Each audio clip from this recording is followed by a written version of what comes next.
America की ओर से भारत पर टैरिफ बढ़ाने को लेकर महाराष्ट्र की राजनीति गरमाई हुई है। इस मामले में विपक्ष की तरफ से केंद्र सरकार पर कई तरह के सवाल उठाए गए। वहीं अब असदुद्दीन ओवैसी की पार्टी एआईएमआईएम के राष्ट्रीय प्रवक्ता वारिस पठान ने इस मसले को लेकर केंद्र सरकार पर तंज कसा। उन्होंने कहा, दिखाओ 56 इंच का सीना, दिखाओ लाल आंखें, पता चलेगा ट्रंप को। अब की बार ट्रंप सरकार, नमस्ते ट्रंप, हाउडी मोदी, ये सारी चीजें थी जिसका रिटर्न गिफ्ट अब केंद्र सरकार को मिला।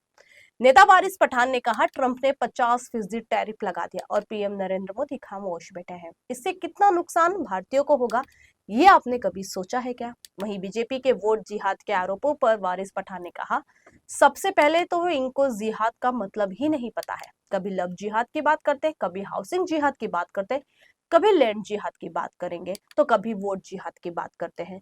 जहां उनको दिखा मुसलमान है तो ये जिहाद के साथ उसको जोड़ देते हैं। वहीं एआईएमआईएम के राष्ट्रीय प्रवक्ता वारिस पठान ने और क्या कुछ कहा, ये आपको सुनाते हैं। कि इनको सबसे पहली बात तो जिहाद का मतलब ही नहीं पता है। कभी लव जिहाद की बात करेंगे, कभी हाउसिंग जिहाद की बात करेंगे, कभी लैंड जिहाद की बात करेंगे, कभी वोट जिहाद की बात करेंगे। जहां इनको दिखा मुसलमान है, बस जिहाद के साथ जोड़ रहे। जिहाद जिहाद है। अब ये इलेक्शन के अंदर जो भी हुआ हो, तो आप देख रहे हो नतीजे क्या आ रहे हैं सबके। तो इनको पूरे महाराष्ट्र के अंदर जो मेजर मुद्दे आज की तारीख में, देवेंद्र फडणवीस जी मुख्यमंत्री है, उनके राज में उनको पूछो कि 3 महीने में कितने किसानों ने आत्महत्या की महाराष्ट्र में, उसके बारे में इनके पास जवाब नहीं है। बेरोजगारी बढ़ती जा रही है, उसके बारे में जवाब नहीं देंगे। बस अपने कुछ नफरती चिंटुओं को छोड़ दिया है, जो आए दिन अनाप शनाप जाते हैं, मुसलमानों के खिलाफ बकवास करते हैं और अपनी गंदी राजनीति चमका दो। जो मुसलमानों के खिलाफ बोलता है कि तो मस्जिद में घुस घुस के मारेंगे, ये कर देंगे, तो उनको तो आप रिवॉर्ड से नवाज देते हो, उनको आप मिनिस्टर बना देते हो। वो मिनिस्टर बन के भी अनाप शनाप बकवास करते ही रहते हैं ना ये लोग। तो ये ध्यान भटकाने के लिए इस तरह, भाई मेन मुद्दों के ऊपर आप बात करो। महाराष्ट्र को अब आपके राज्य में क्या हो रहा है आप रोक नहीं रहे हो, तो इसलिए हम तो कभी देख रहे हैं कोई बोल रहा है कि किसी को पकड़ पकड़ के मारेंगे, तो सामने से जवाब दिया जा रहा है कि हम तेरे को समंदर में डुबो डुबो के मारेंगे। तो कहीं पर हम देख रहे हैं कि बॉक्सिंग का मुक्का मार के सिर्फ खाने के ऊपर एक गरीब को मार के गिराया जाता। तो कहीं विधानसभा में ही महाराष्ट्र की मारामारी हो रही है, तोड़ फाड़ चल रही है। तो महाराष्ट्र राज्य का पूरा चीज देश देख रहा है कि क्या चल रहा है यहाँ पर। और आपको ये जिहाद जिहाद सूझ रहा है। पहले आए थे लव जिहाद लेके, जब असेंबली में बात चली, खोदा पहाड़ निकला चूहा।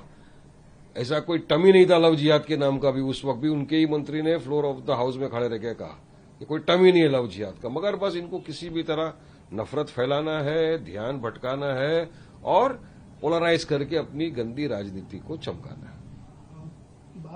अब की बार ट्रंप सरकार, नमस्ते ट्रंप, हाउडी मोदी, सारे सब चीज थी ना, तो उसका रिटर्न गिफ्ट उसने दे दिया। 50% टैरिफ लगा दिया उन्होंने। मोदी जी खामोश बैठे। अब इससे कितना नुकसान होगा भारतीयों को, ये आपने कभी सोचा है क्या? जो यहां से वहां गुड़ जाता था वो महंगा बिकेगा, वहां लोग कम खरीदेंगे कम, तो यहां पे मैन्युफैक्चर कम होगा। मैन्युफैक्चर कम होगा तो यहां पे जो लोग एम्प्लॉय है उनको एम्प्लॉयमेंट नहीं मिलेगा। तो कितनी सारी नुकसान होगा, ये भारत के नागरिक को समझ में नहीं आता है इन लोगों को। अब भारत की फॉरेन पॉलिसी क्या है, चलिए इस बात के ऊपर बताइए मुझे। क्या ये फॉरेन पॉलिसी सही है? फॉरेन पॉलिसी मोदी जी को बताना चाहिए आके क्या फॉरेन पॉलिसी। अभी आप बोलते हो किसानों के लिए मैं ये नहीं करूंगा। किसानों की हमदर्दी करना चाहिए सबको, लेकिन आपके लिए कौन महत्वपूर्ण है, अडानी और अंबानी? देश का जो नागरिक है उसके लिए तो आपको कोई फिक्र ही नहीं हो रही है। आपको तो बस उद्योगपतियों को हेल्प करना है। दिखाओ 56 इंच का सीना, दिखाओ लाल आंख, पता चलेगा ट्रंप को।